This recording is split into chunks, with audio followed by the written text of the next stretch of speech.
British Advanced Pain Clinic, నొప్పి మాయం surgery దూరం. For appointments 9155515563. నమస్తే, welcome to I dream inside politics with కవిత.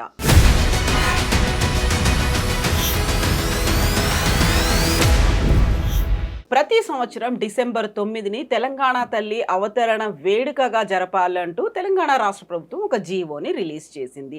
దీంతో పాటుగా తెలంగాణ తల్లి విగ్రహం కేవలం భావన మాత్రమే కాదు, 4 కోట్ల ప్రజల భావోద్వేగంగా సీఎం రేవంత్ రెడ్డి అభివర్ణిస్తున్నారు. అయితే ఎందుకని తెలంగాణ తల్లి విగ్రహం రూపం మీద ఇంత వివాదం చెలరేగుతోంది? 10 ఏళ్ల పాటు ఉన్నటువంటి విగ్రహంతో ఎందుకని కంపేర్ చేసుకుంటున్నారు? మనతో పాటుగా ఉన్నారు మన తెలంగాణ ఎడిటర్ దేవులపల్లి అమర్ గారు. అమర్ గారు నమస్కారం. నమస్తే. సో 10 ఏళ్ల పాటు మనం ఒక విగ్రహాన్ని చూసాము, తెలంగాణ తల్లి విగ్రహం. ఉద్యమ కాలం నుంచి ఒక స్ఫూర్తిగా ఒక ఉత్తేజాన్ని అందించింది ఆ విగ్రహం. దాన్ని మార్చేసి సరికొత్తగా వచ్చినటువంటి ఒక విగ్రహాన్ని ఎందుకని యాక్సెప్ట్ చేయట్లేదు? అసలు ఏ రాజకీయ పక్షం అయినా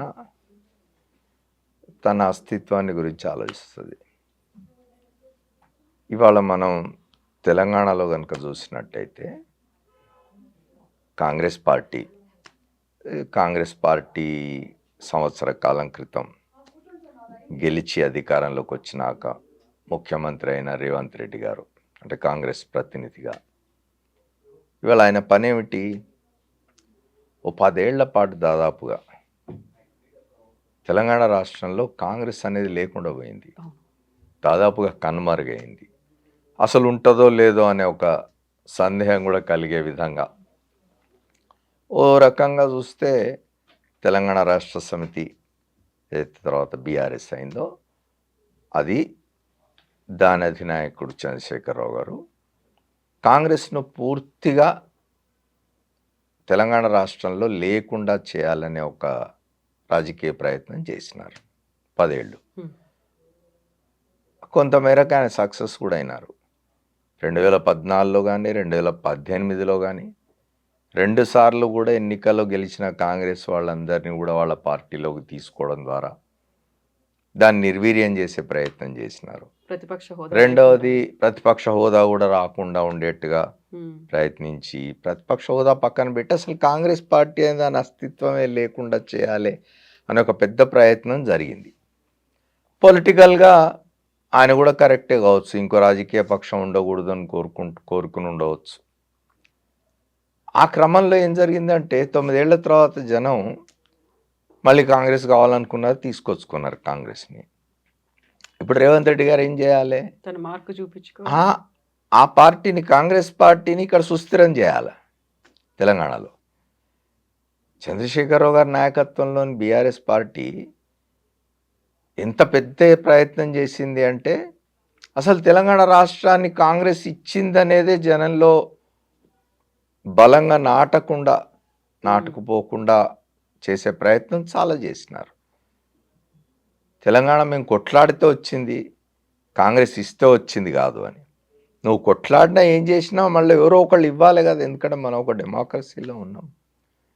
కేంద్ర ప్రభుత్వం, కేంద్రంలో అధికారంలో ఉన్న వాళ్ళు ఇస్తే కదా తెలంగాణ వచ్చింది నీకు. మన పోరాటాన్ని ఎవరు తక్కువ చేయాల్సిన అవసరం లేదు. మనం చేసిన ఉద్యమం కానీ, మనం తెలంగాణ రాష్ట్రం సాధించుకోవడానికి చేసిన పోరాటాన్ని కానీ ఎవరు తక్కువ చేయాల్సిన అవసరం లేదు, త్యాగాల్ని తక్కువ చేయాల్సిన అవసరం లేదు. కానీ వచ్చింది ఎట్లా? కాంగ్రెస్ కారణంగా వచ్చింది ఎట్లా? సోనియా గాంధీ పట్టుదల వల్ల వచ్చింది. దానివల్ల సోనియా గాంధీ కానీ, ఆ సోనియా గాంధీ నాయకత్వం వహిస్తున్న పార్టీ కానీ పొరుగు రాష్ట్రంలో ఎంత నష్టపోయింది? ఇవాళ ఆంధ్రప్రదేశ్లో 10 ఏళ్ళుగా కాంగ్రెస్ పార్టీ అడ్రస్ లేదు. 2014లో, 2019లో, 2024లో 3 సార్లు కూడా కాంగ్రెస్ పార్టీ అభ్యర్థులకు ఆంధ్రప్రదేశ్లో డిపాజిట్లు రాలేదు. సున్నాకే పరిమితం. అసలు ఒక్క సీటు గెలవలేదు, డిపాజిట్లు రాలేదు. అసలు కాంగ్రెస్ పార్టీ తరఫున పోటీ చేయడానికి అభ్యర్థులు కూడా దొరకని పరిస్థితి వాళ్ళ ఆంధ్రప్రదేశ్లో కాంగ్రెస్కి ఏర్పడింది. అంటే అంత నష్టాన్ని కూడా కాంగ్రెస్ భరించింది తెలంగాణ ఇచ్చే క్రమంలో. కాబట్టి సహజంగా ఇవాళ మళ్ళీ కాంగ్రెస్ అధికారంలోకి వచ్చిన అదృష్టం అనుకో, కష్టపడ్డారు అనుకో, అప్పటి వరకు ఉన్న బీఆర్ఎస్ ప్రభుత్వం చేసిన తప్పులు అనుకో, ఏమన్నా అనుకో, కాంగ్రెస్ మళ్ళీ అధికారంకి వచ్చింది. వచ్చినప్పుడు ఏం చేస్తుంది కాంగ్రెస్ పార్టీ? ఉమ్, తన బలాన్ని మరింత పెంచుకునే ప్రయత్నం చేస్తుంది, తన పార్టీని సుస్థిరం చేసే ప్రయత్నం చేస్తుంది. ఎందుకంటే కాంగ్రెస్ పార్టీ ప్రాంతీయ పార్టీ కాదు, జాతీయ పార్టీ. జాతీయ పార్టీ దానికి ఉండే అడ్వాంటేజెస్ దానికి ఉంటాయి, దానికి ఉండే డిసడ్వాంటేజ్ దానికి ఉంటాయి. కానీ తెలంగాణలో ఈ పార్టీని మరింత బలోపేతం చేయాలి, దాన్ని ఇక్కడ సుస్థిరం చేయాలనే ఆలోచనలో భాగంగానే ఇవాళ జరుగుతున్న వాటన్నిటిని మనం చూడాలి. ఉమ్, ఇవాళ డిసెంబర్ 9. డిసెంబర్ 9 సోనియా గాంధీ గారి పుట్టినరోజు, 78వ పుట్టినరోజు వారిది. సరే, వారికి శుభాకాంక్షలు కూడా చెప్దాం. ఉమ్, ఆమె 78వ పుట్టినరోజు. యాదృచ్ఛికం అనండి, ఇంకోటనండి, వారి పుట్టినరోజునే తెలంగాణ రాష్ట్ర ఏర్పాటు ప్రక్రియ ప్రారంభం కాబోతున్నది అని చెప్పి అప్పటి కేంద్ర మంత్రి పళనిస్వామి చిదంబరంతో ప్రకటింపజేసినారు. అంటే తెలంగాణ రాష్ట్ర ఏర్పాటు ప్రక్రియకు సంబంధించిన తొలి ప్రకటన, ఒక పాజిటివ్, తెలంగాణ ప్రజలు చేసిన పోరాటానికి, వాళ్ళు చేసిన త్యాగాలకు ఒక పాజిటివ్ రెస్పాన్స్ కేంద్ర ప్రభుత్వం నుంచి వచ్చింది డిసెంబర్ 9న. ఉమ్, అదే డిసెంబర్ 9 సోనియా గాంధీ గారి పుట్టినరోజు కూడా. కాకతాళీయం కావచ్చు, యాదృచ్ఛికం కావచ్చు, ఏదైనా కావచ్చు. ఎందుకు ఆ రోజున చేయాల్సి వచ్చింది అప్పుడు అంటే, మనం అప్పటిది ఒకసారి జ్ఞాపకం చేసుకుంటే, చంద్రశేఖరరావు ఆమరణ దీక్షలో ఉన్నారు, ఆయన ఆరోగ్యం పూర్తిగా క్షీణించిపోతున్నది. ఉమ్, ఇట్లాంటి ప్రకటన ఒకటి చేయకపోతే ఆయన ఆరోగ్యం అవుతుందనే ఆందోళనలో ఉండి కూడా పెద్ద మనుషులు చెప్తే విని, ముఖ్యంగా ఆ రోజున జయశంకర్ సార్ లాంటి వాళ్ళు, వీళ్ళంతా కూడా కేంద్ర ప్రభుత్వానికి చెప్పి, ఇది పద్ధతి, ఇట్లా చేయకపోతే మీరు ఇబ్బంది పడతారు, ఇక్కడ ఆయన ఆరోగ్యం కూడా క్షీణిస్తుందని చెప్పినప్పుడు అనుకోకుండా ఆ రోజు ఆ ప్రకటన వచ్చింది. అదే రోజు వారి బర్త్డే కూడా అయింది.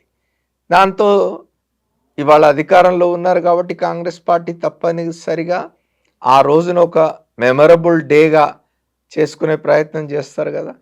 అందులో భాగంగానే ఈ రోజున మెమరబుల్ డే చేయాలి. ఉమ్, సహజంగానే ఇవన్నీ లేకున్నా కూడా తన పార్టీ నాయకురాల్ని లేదా తన పార్టీ నాయకుడిని, వారి ప్రతిష్టను సుస్థిరం చేసుకోవాలని చెప్పి ఏ పార్టీలోనే ఏ ముఖ్యమంత్రి అయినా అనుకుంటాడు కదా. ఇక్కడ అవకాశం కూడా ఉంది. తెలంగాణకు సంబంధించి ఈ రోజున వచ్చిన ప్రకటనను ఆధారం చేసుకొని ఉమ్, ఈ రోజుని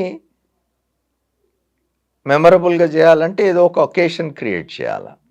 ఒకేషన్ క్రియేట్ చేయడం కోసం అని చెప్పి అధికారికంగా తెలంగాణ తల్లి విగ్రహం ఉమ్, ప్రతిష్టాపన చేసి ఇప్పటి నుంచి ప్రతి సంవత్సరం తెలంగాణ తల్లి ఆవిర్భావ దినోత్సవంగా దీన్ని పాటిద్దామని చెప్పి ఈరోజు శాసనసభలో ముఖ్యమంత్రి అధికారిక ప్రకటన చేసినారు. ఇక్కడ 2-3 మనం మాట్లాడుకుంటే, ఒకటి, కాంగ్రెస్ ప్రభుత్వం వచ్చిన ఈ సంవత్సర కాలంలో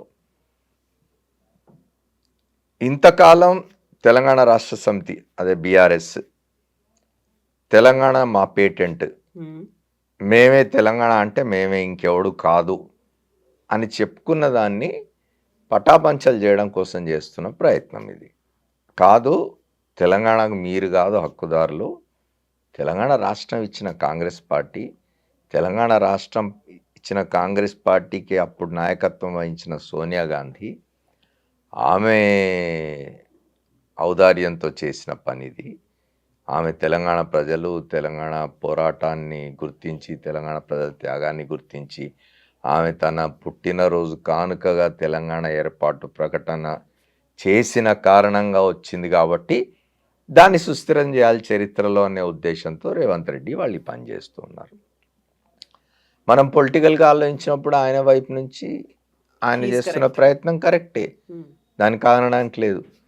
తెలంగాణ రాష్ట్ర సమితి అధికారంలోకి వచ్చిన తర్వాత అధికారికంగా తెలంగాణ రాష్ట్రాన్ని టీఎస్ అని చేస్తే, సంవత్సరం క్రితం వీరు అధికారంలోకి రాగానే దాన్ని టీజీ చేసినారు. మళ్ళీ ఉమ్, టీజీ అనేది ఎందుకు చేసినారు అనేది ఇవాళ మీరు అసెంబ్లీలో వారు మాట్లాడిన ప్రసంగం కనుక మీరు వింటే, టీఎస్ను టీజీ చేయడం కానీ, జయ జయ తెలంగాణ అనే అందశ్రీ రాష్ట్ర కవితను, పాటను జాతీయ గీతం, తెలంగాణ జాతీయ గీతంగా దాన్ని ప్రకటించడం కానీ, అధికారికంగా ఇది చేయడం కానీ, ఇవాళ తెలంగాణ తల్లి విగ్రహాన్ని మార్చి, అంటే ఇంతకాలం హైదరాబాద్లో కానీ తెలంగాణలో ఉన్న తెలంగాణ తల్లి విగ్రహాలను వాళ్ళే కాకుండా దాన్ని మార్చి కొంత ఇది చేసింది. కానీ ఇదంతా కూడా ఏమిటి అంటే ఒక కొత్త ఇది.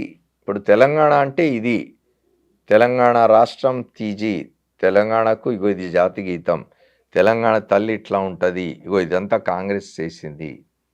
ఇది రేపు చరిత్రలో ఇదంతా కాంగ్రెస్ అని చెప్పుకోవడానికి, చరిత్రలో నిలిచిపోవడం కోసం అని చెప్పి ముఖ్యమంత్రి రేవంత్ రెడ్డి చేస్తున్న ప్రయత్నం ఇది. అందులో అక్కడ స్పేస్ కూడా ఉంది కదా, ఇవన్నీ కూడా గతంలో జరగనివి అదే. ప్రొజెక్ట్ చేయడం. ఇప్పుడు ఇక్కడ ఏం జరిగింది అంటే, ఒకటి చంద్రశేఖరరావు గారు తెలంగాణ రాష్ట్రం కోసం అని చెప్పి మలిదశ ఉద్యమాన్ని ప్రారంభించినాడనే దానిలో ఎటువంటి సందేహం లేదు. ఎవరు దాన్ని డిస్ప్యూట్ చేయాల్సిన అవసరం లేదు. గతంలో వలె కాకుండా ఆయన నిలబడి బలంగా కొట్లాడి చివరికి రాష్ట్రం వచ్చేదాకా మూమెంట్ను సస్టైన్ చేయగలిగినాడు, మూమెంట్ని బలంగా నిలపగలిగినాడు అనే దాంట్లో ఎవరికి సందేహం ఉండాల్సిన అవసరం లేదు. చివరిలో ఆయన చేసిన ఆమరణ దీక్ష మీద వివాదాలు ఎన్ని వచ్చినా కూడా ఆయన ఒక ఆమరణ దీక్ష కూడా చేసిన దాంట్లో ఎటువంటి సందేహం లేదు. రాష్ట్రం రావడం కోసం అని చెప్పి ఆయన నాయకత్వంలో జరిగిన ఉద్యమాన్ని అందరూ గుర్తించాల్సింది ఎవరు కాదన్నారు. కానీ అది వచ్చిన తర్వాత, తెలంగాణ రాష్ట్రం వచ్చిన తర్వాత ఆ పార్టీ ఉద్యమ సంస్థగా ఉన్న పార్టీ ఫక్త్ రాజకీయ పార్టీగా మారిన తర్వాత ఈ 9-9.5 సంవత్సరాల కాలంలో ఆ పార్టీ వ్యవహరించిన తీరు, ఆ పార్టీ అధికారంలోకి వచ్చే ప్రభుత్వంగా ఉండి వ్యవహరించిన తీరు, ఇదంతా కూడా తప్పనిసరిగా ఇవాళ రేవంత్ రెడ్డి ప్రభుత్వం ఈ పనులన్నీ చేయడానికి దోహదం చేసింది కదా, అవకాశం ఇచ్చింది కదా. స్పేస్ అన్నారు మీరు, అట్లాంటిది ఉంది కదా. ఇప్పుడు ఏమిటంటే తెలంగాణ అనేది ఏదో ఒక పార్టీ సొత్తు లేదా ఒక వ్యక్తి సొత్తు అనేది కరెక్ట్ కాదు. అందరి కాంట్రిబ్యూషన్ ఉన్నది ఇందులో. విద్యార్థుల కాంట్రిబ్యూషన్ ఉన్నది, నిరుద్యోగుల కాంట్రిబ్యూషన్ ఉన్నది, తెలంగాణలో సబ్బండ వర్ణాలు అంటాం కదా, అందరి కాంట్రిబ్యూషన్ ఉన్నది. దీన్ని అంతటిని కూడా మొబిలైజ్ చేసి, ఛానలైజ్ చేసి ముందుకు తీసుకుపోయి దీన్ని ప్రపంచానికి చూపించడం కోసం ప్రయత్నం చేసిన దానికి నాయకత్వం వహించిన వాడిగా చంద్రశేఖరరావు గారిని ఎప్పుడు గుర్తుపెట్టుకుంటాం. అంతేగాని చంద్రశేఖరరావే ఇక ఆయన లేకపోతే లేదు అనేది కరెక్ట్ కాదు. చంద్రశేఖరరావు గారు కాకుండా ఆ ఉద్యమాన్ని ఇంకొకళ్ళు లీడ్ చేస్తున్నా ఈ సమయంలో తెలంగాణ రాష్ట్రం వచ్చే ఉండేది. ఎందుకంటే 60-65 ఏళ్ళుగా చేస్తున్న పోరాటం వివిధ స్థాయిల్లో, వివిధ పద్ధతుల్లో, ఒకసారి బలంగా, ఒకసారి బలహీనంగా గొంతు వినిపించిన తెలంగాణ రాష్ట్రం కోసం అని చెప్పి ఆంధ్రప్రదేశ్ రాష్ట్రం ఏర్పడిన 1956 నవంబర్ 1 తెల్లవారి నుంచి జరుగుతూనే ఉన్నది ఉద్యమం. ఏదో ఒక రూపంలో జరుగుతున్నది. అది ముల్కీ రూల్స్ వచ్చినప్పుడు కావచ్చు, అంతకుముందు 6 పాయింట్ ఫార్ములా తీసుకొచ్చినప్పుడు కావచ్చు, ఇంకోటి కావచ్చు, ఏదైనా కావచ్చు. ఎన్జిఓలు చేసిన పోరాటం, తెలంగాణలో ఎన్జిఓలు చేసిన పోరాటం, వాళ్ళు ఉమ్మడి ఆంధ్రప్రదేశ్లో ప్రభుత్వాన్ని ధిక్కరించి తెలంగాణ ఎన్జిఓ సంఘం అని పెట్టుకొని తెలంగాణలోని ప్రజల కోసం అని చెప్పి, కేవలం ఉద్యోగులే కాదు ప్రజల కోసం అని చెప్పి వాళ్ళు చేసిన పోరాటాలు ఇవన్నీ కూడా ఎవరు మర్చిపోవడానికి లేదు. కళాకారులు, కవులు, విద్యార్థులు, సకల జనులు చేసిన పోరాటం కారణంగా తెలంగాణ వచ్చింది. కాబట్టి దాని తెలంగాణ రాష్ట్ర సమితి దానికి ఇది క్రెడిట్ తీసుకోవడాన్ని మనం ఏం తప్పట్టం. కానీ డెఫినెట్గా మలిదశ ఉద్యమాన్ని లీడ్ చేసింది ఆ పార్టీ నాయకుడు చంద్రశేఖరరావు. కానీ కేవలం మేము ఉంటేనే తెలంగాణ వచ్చింది కాబట్టి మాకే అన్ని హక్కులు ఉన్నాయి, అన్నీ మేమే చేస్తాం, ఇంకెవడు ఉండడానికి లేదు అని అంటే కుదరదు. అది చెప్పడం కోసం ఇవాళ రేవంత్ రెడ్డి ప్రభుత్వం ఇవన్నీ పనులు చేస్తున్నది అనేది నా అభిప్రాయం. సో ఇప్పుడు మరి తెలంగాణ తల్లి విగ్రహం నరనరాన జీర్ణించుకుపోయింది, ప్రతి ఒక్కరిని ఏకం చేసింది, ఆ ఉద్వేగం, ఆ ఉత్తేజం అనేది ఇంతకాలం కలిగించింది. ఇప్పుడు చూసినటువంటి ఆ విగ్రహం, సరికొత్త విగ్రహంలో తెలంగాణకు ఒక ఆత్మలాగా కనిపించట్లేదు అనే ఒక మాట, దాని మీదే వివాదాలు ఎందుకు రన్ అవుతున్నాయి? ఇది కూడా పొలిటికల్ చెప్పినాను కదా నేను. ఇప్పుడు ఏమంటున్నారు, ఇంతకాలం ఉన్న విగ్రహాన్ని కాదని ఈ విగ్రహాన్ని ఎందుకు పెడుతున్నారంటే ఆయన ఇవాళ శాసనసభలో పెద్ద వివరణ ఇచ్చినాడు ముఖ్యమంత్రి. ఇప్పుడు ఈ విగ్రహాన్ని ఎట్లా తయారు చేసినాము, ఎవరెవరితో మాట్లాడినాం అందులో ఏమేమి ఉన్నాయి ఇవన్నీ చెప్పినాడు ఆయన. ఇప్పుడు అదే ఇంతకుముందు మనం మాట్లాడుకుంది, ఇదంతా కూడా పొలిటికల్ ఇది అన్నట్టు.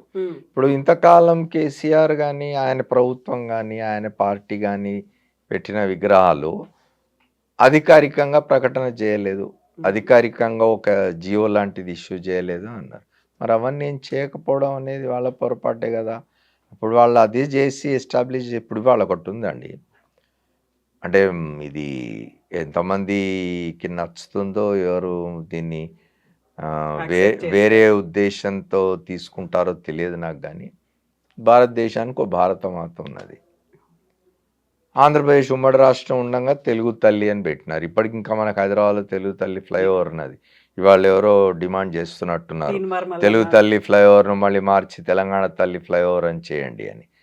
ఓ భరతమాత, ఓ తెలుగు తల్లి, ఓ తెలంగాణ తల్లి, ప్రతి రాష్ట్రానికి ఓ తల్లి అనేది ఇదొకటి నేషనల్ ఇంటెగ్రిటీని భంగపరిచే విధంగా ఉన్నాయేమో ఇవన్నీ అని అనిపిస్తుంది ఓ రకంగా. అంటే భరతమాత మనందరిది ఒక దేశం, భారతదేశం. మనం భారతదేశంలో భాగంగా ఉన్నాం, విడిపోయి వేరే దేశంగా లేము. ఎందుకు వస్తున్నాయి ఇవన్నీ రాజ్యాలు కాదు, రాష్ట్రాలు. ఇవన్నీ రాష్ట్రాలు, మనది ఒక ఫెడరల్ సమాజం. మనం సమాఖ్య ఇది స్ఫూర్తి, అన్ని రాష్ట్రాలు కలిసి ఒక దేశంగా ఉన్నాం, ఈ దేశంలో భాగంగా ఉన్నాం మనం. కాబట్టి అంతిమంగా భరతమాత. ఇవన్నీ కూడా ఏంటి అంటే మనం ఒక ఆ సమాజాన్ని కలిపి ఉంచడం కోసం, ప్రజలందరినీ ఒక సమాజంగా కలిసి ఉంచే క్రమంలో ఇట్లాంటివన్నీ ప్రతీకలన్నీ అవసరం అవుతాయి. నిజానికి తెలంగాణ తల్లి అంటే ఎవరు? నా ఇంట్లో నా తల్లి, మీ ఇంట్లో మీ తల్లి, వాళ్ళ ఇంట్లో వాళ్ళ తల్లి, ఎవరి తల్లి వాళ్ళకి తెలంగాణ తల్లి. ఈ అందరి తల్లులకు ప్రతీకగా తెలంగాణ తల్లి అనేది తప్ప ప్రత్యేకంగా ఓ తెలంగాణ తల్లి అని ఎవరు లేకుండా, ఓ సమ్మక్క ఉండే, ఓ సారక్క ఉండే, ఓ చాకల ఐలమ్మ ఉండే, అంతకుముందు ఝాన్సీ లక్ష్మీబాయి ఉండే, లేకపోతే ఇంకెవరో ఉండరు. వాళ్ళందరూ కూడా అంటే మనకు చరిత్రలో ఉన్న క్యారెక్టర్స్ అవి. తెలంగాణ తల్లి అనేది మన ఇది మనందరం కలిసి ఉండడం కోసం, మనకు ప్రేరణ కోసం అని చెప్పి మనం సృష్టించుకునే ప్రతీకలు ఇవి. భావోద్వేగంగా ఉండింది అట్లా. సో ఇప్పుడు 10 ఏళ్ల పాటు ఉన్న తర్వాత మళ్ళీ సరికొత్తగా విగ్రహం వచ్చింది, మీరైతే పెట్టండి, మేము వచ్చిన తర్వాత మళ్ళీ మారుస్తాము అనేటువంటి ఒక మాట ఉంది. ఇది ఇప్పుడు ఎట్లుంటుంది అంటే 5 ఏళ్ళు ఇప్పుడు అదే నేను చెప్పేది. ఇప్పుడు చంద్రశేఖరరావు గారు ఏం చేసినారు, ఆయన అధికారంలో ఉన్న కాలంలో ఆయన తెలంగాణ రాష్ట్రం, ఆయన ఏమనుకున్నా, ఎవరు ఏమనుకున్నా, ఈ చరిత్రలో 2001 సంవత్సరం నుంచి 2014 సంవత్సరం వరకు ఒక పోరాటం జరిగింది ప్రత్యేక రాష్ట్రం కోసం. ఆ పోరాట ఫలితంగా తెలంగాణ రాష్ట్రం ఏర్పడింది 2014లో. ఆ 2014లో రాష్ట్రం ఏర్పడిన వెంటనే గెలిచిన ఎన్నికల్లో గెలిచి తెలంగాణ రాష్ట్ర సమితి అధికారంలోకి వచ్చి చంద్రశేఖరరావు గారు ముఖ్యమంత్రి అయినారు. 2 టర్ములు ఆయన ముఖ్యమంత్రిగా ఉన్నారు అనేది చరిత్రలో ఉంటుంది, దాన్ని ఎవరు చెరిపేయలేరు. ఆయన అక్కడితో ఆగకుండా ఇంకేదో శాశ్వతం చేసుకోవాలి అనే ఒక తపనలో పడి ఉన్న సచివాలయాన్ని గులగొట్టినాడు ఆయన. ఇప్పుడు అప్పుడున్న సచివాలయం పనికిరాంది కాదు, లేదా అక్కడ సచివాలయంలో పరిపాలన జరగంది కాదు. ఆయన ఏమిటి దాన్ని కూల్చేసి తన పేరు శాశ్వతంగా నిలిచిపోవడం కోసం అని చెప్పి కొత్త భవనాలు నిర్మించినాడు. ఇట్లా నేనేమంటున్నా అంటే ప్రజాస్వామ్యంలో ఏ రాజకీయ పక్షం శాశ్వతం కాదు. ఇవాళ వీళ్ళు గెలవచ్చు, రేపు ఇంకోళ్ళు గెలవచ్చు, అంతకుముందు ఇంకోళ్ళు గెలిచి ఉండవచ్చు, రేపు ఇంకో పార్టీ రావచ్చు. ఇవాళ మీరు వీళ్ళు చేసిన దాన్ని రేపు నేను వచ్చి కూలగొడతా దీన్ని అని అంటే, ఇప్పుడు మరి మీరు కట్టిన సచివాలయాన్ని ఇవ్వడం కూలగొడతా అంటున్నారా? సచివాలయం పెద్ద మాన్యుమెంట్, పెద్దది కాబట్టి 1000 కోట్ల పైన ఖర్చు పెట్టారు కాబట్టి దాన్ని ముట్టుకోరు. తెలుగు తల్లి విగ్రహం పెద్ద ఖర్చు అయి ఉండదు కాబట్టి దాన్ని తీసేస్తారు అని అంటే అది ఎట్లా సరైతుంది? ఇది భావోద్వేగాలకు సంబంధించిన వ్యవహారం. రేపు మేము వచ్చి దీన్ని కూలగొడతాం, మళ్ళీ మేము పెట్టిందే పెడతాం అనేది సరైనది కాదు. ఇప్పుడు మీరు పెట్టిన విగ్రహాలనేమి రేవంత్ రెడ్డి ప్రభుత్వం తొలగించడం లేదే, వాటిని ఏం కూలగొట్టడం లేదే. వాళ్ళు అధికారికంగా ఇగో ఇది మేము అధికారంలోకి వచ్చినాము, మేము అధికారికంగా ఇంతకుముందు వాళ్ళు చేయలేదు, ఆ పని మేము చేస్తున్నాము, అధికారికంగా జీవో ఇష్యూ చేసినాము, ఇది తెలంగాణ తల్లి రూపం ఇట్లా ఉంటుంది, ఏమైనా ప్రతిష్ఠిస్తున్నాం, అది కూడా పరిపాలన కేంద్రమైన సచివాలయంలో మేము దీన్ని ప్రతిష్ఠిస్తున్నాం అని చెప్పినారు. రేపు నిజంగానే లెటస్ అనుకుందాం మనం అనుకోవడానికి, రేపు మళ్ళీ భవిష్యత్తులో ఎప్పుడైనా బీఆర్ఎస్ అధికారంలోకి వచ్చింది అనుకోండి, కూలగొడతారా? ఎంత సాహసం అది, దుస్సాహసం. సాహసం కూడా కాదు, దుస్సాహసం. అది దుర్మార్గం కూడా, సరైంది కాదు. ఇప్పుడు రేవంత్ రెడ్డి ఏమి ఇవాళ కొత్తగా ఇప్పుడున్న ముఖ్యమంత్రి రేవంత్ రెడ్డి కొత్తగా తను ఒక తెలంగాణ తల్లి విగ్రహాన్ని ప్రతిపాదించి దాన్ని పెడుతున్నారు కాబట్టి ఈ రాష్ట్రంలో ఈ 9.5 సంవత్సరాలు, ఆ 10 సంవత్సరాలు అప్పుడున్న ప్రభుత్వం పెట్టిన విగ్రహాలన్నింటినీ కూల్చేయండి అని చెప్పినాడా? చెప్పలేదు కదా. అధికారికంగా ఇది అని చెప్తున్నాడు. ఎవరుళ్ళో వాళ్ళు తల్లి విగ్రహం పెట్టుకోవచ్చు, ఆ విగ్రహం ఇదే రూపంలో ఉండకపోవచ్చు, మారి ఉండొచ్చు, ఇంకేదైనా ఉండొచ్చు, అధికారికంగా ఇది అని చెప్తున్నాడు ఆయన. ప్రభుత్వం పరంగా దీన్ని మేము గుర్తిస్తున్నాం, అధికారికంగా దీన్ని మేము సచివాలయంలో పెట్టుకుంటున్నాం అని చెప్తున్నాడు. అదేవిధంగా ఇందులో రాజకీయ పరమైనది ఏమిటి అని అంటే, ప్రతి సంవత్సరం డిసెంబర్ 9 మేము దీన్ని ఒక ఉత్సవంగా పాటిస్తాం. అంటే ఏమిటి, సోనియా గాంధీ గారి అంటే కాంగ్రెస్ అధినేత్రి సోనియా గాంధీ గారి పుట్టినరోజుని అధికారికం చేయబోతున్నారు అన్నట్టు. అంటే ఆ మాట ఆ పేరుతో కాకపోయినా డిసెంబర్ 9న నువ్వు చేస్తున్నావు అంటే సోనియా గాంధీ గుర్తొస్తారు, వారి జన్మదినం గుర్తొస్తుంది, నిలబడిపోతుంది. కాంగ్రెస్ ఎంతకాలం అధికారం ఉంటే అంతకాలం జరుపుతారు కదా. 5 ఏళ్ళు జరుగుతుంది. ఆ తర్వాత రేవంత్ రెడ్డి గారు చెప్తున్నట్టుగా ఇంకొక 5 ఏళ్ళు ఆయన ముఖ్యమంత్రిగా ఉంటా అంటున్నారు, 10 ఏళ్ళు అంటున్నారు. ఈ 10 ఏళ్ళు జరుగుతుంది. ఆ తర్వాత మళ్ళీ కాంగ్రెస్ వస్తే కూడా కొనసాగుతుంది. అంటే ఏమిటి, సోనియా గాంధీ జన్మదినాన్ని అధికారికంగా ఒక రోజుగా ఇక్కడ పరిగణించే విధంగా, పాటించే విధంగా, సెలబ్రేట్ చేసే విధంగా దాన్ని శాశ్వతం చేయడం కోసం రేవంత్ రెడ్డి ప్రభుత్వం చేస్తున్న ప్రయత్నంలో భాగం ఇది. దానికంటూ ఒక ప్రత్యేకమైనటువంటి రోజుగా గుర్తించి జీవోను కూడా రిలీజ్ చేసి అదే కంపల్సరీ చేసేసారు. ఇంకా తెలంగాణ తల్లి ఆవిర్భావ దినోత్సవాన్ని డిసెంబర్ 9న ప్రతి సంవత్సరం మేము పాటిస్తామని చెప్తున్నాడు. దానికి ఆయన హేతువు కూడా చెప్తున్నాడు, రీజన్ కూడా చెప్తున్నాడు. ఏమిటి, ఆ రోజున ప్రకటన వచ్చింది, చిదంబరం ప్రకటన చేసినాడు, తెలంగాణ రాష్ట్ర ఏర్పాటు ప్రక్రియ ఇవాల్టితో ప్రారంభం అవుతూ ఉన్నది అని చెప్పి డిసెంబర్ 9 సాయంత్రం చిదంబరం ప్రకటన చేస్తుంటే మనందరం నిలబడి చూసినాం టీవీలో. సో దాన్ని ఒక కారణంగా తీసుకొని, దాన్ని ఒక ఒకేషన్గా తీసుకొని చేస్తున్నారు. దాన్ని ఏమీ వ్యతిరేకించాల్సిన అవసరం లేదు. సోనియా గాంధీ డెఫినెట్గా కాంగ్రెస్ అధినేత్రిగా ఉండి, ఆమె యూపీఏ ప్రభుత్వానికి చైర్పర్సన్గా ఉండి, వారి పూనిక మేరకే కదా తెలంగాణ రాష్ట్రం ఏర్పడింది. మనం ఇంత మాట్లాడుకున్నట్టు కాంగ్రెస్ చాలా నష్టపోయింది కదా. దానివల్ల నష్టపోయినా సరే, పొలిటికల్గా నష్టపోయినా సరే, తెలంగాణ ఇచ్చిన క్రెడిట్ అయితే వాళ్ళకు ఉండాలి కదా. సో ఇప్పుడు ఎలాగూ ప్రతిష్టాపన అయిపోయింది, అధికారికంగా మనం నిర్వహిస్తామని ఒక జీవో కూడా వచ్చేసింది కాబట్టి ఇప్పుడు తెలంగాణ తల్లి విగ్రహం కాకుండా మిగతా అంశాల గురించి మాట్లాడుకొని రేపటి గురించి ఆలోచించాల్సినటువంటి అవసరం అయితే ఉంటుంది. ఇంకా తప్పనిసరిగా ఇప్పుడు ఈ సంవత్సర కాలంలో ఏం చేసినాము, ఎంతవరకు మనం ఎన్నికల ముందు ఇచ్చిన హామీల్లో ఎన్ని అమలు చేయగలిగినాం. ఎందుకంటే సంవత్సరం పూర్తయింది. మొన్న 7వ తేదీకి రేవంత్ రెడ్డి గారు ముఖ్యమంత్రిగా ప్రమాణ స్వీకారం చేసి 1 ఇయర్ పూర్తయింది. వాటికి ఒక 1 ఇయర్ గడిచిపోయింది. దానికి సంబంధించి సెలబ్రేషన్స్ కూడా జరిగినాయి వారం రోజుల పాటు, లాస్ట్ ఉన్నట్టున్నది. ఈ సంవత్సర కాలంలో మనం ఇచ్చిన హామీల్లో ఎన్ని నెరవేర్చగలిగినాము, ఎన్ని ఇంకా మనం నెరవేర్చాల్సినవి ఉన్నాయి. ఈ అధికారాన్ని ఏ రాజకీయ పార్టీ అయినా అధికారంలో శాశ్వతంగా ఉండాలనే కోరుకుంటుంది. అధికారాన్ని శాశ్వతం చేసుకోవడానికి లేదా దీర్ఘకాలం మనం అధికారంలో ఉండడానికి, మళ్ళీ ఎన్నికల్లో గెలవడానికి ప్రజలను మెప్పించాల్సిన అవసరం ఉన్నది. ప్రజలకు అవసరమైన సంక్షేమం అభివృద్ధి చేయాల్సిన అవసరం ఉన్నది. వాటికి సంబంధించి ఏం చేయాలి, ఏం ప్రణాళికలు వేసుకోవాలి, ఎటువంటి కార్యక్రమాలు మనం అమలు చేయాలి, ఎక్కడ తగ్గాలి, ఎక్కడ పెరగాలి, ఎక్కడ అవసరమైతే మన పద్ధతులు మార్చుకోవాలి, ఎక్కడ అవసరమైతే మన పనుల్ని సరి చేసుకోవాలి అనే విషయాలు రివ్యూ చేసుకొని పోవాల్సింది ఏ రాజకీయ పక్షమైన అధికారంలో ఉన్నప్పుడు.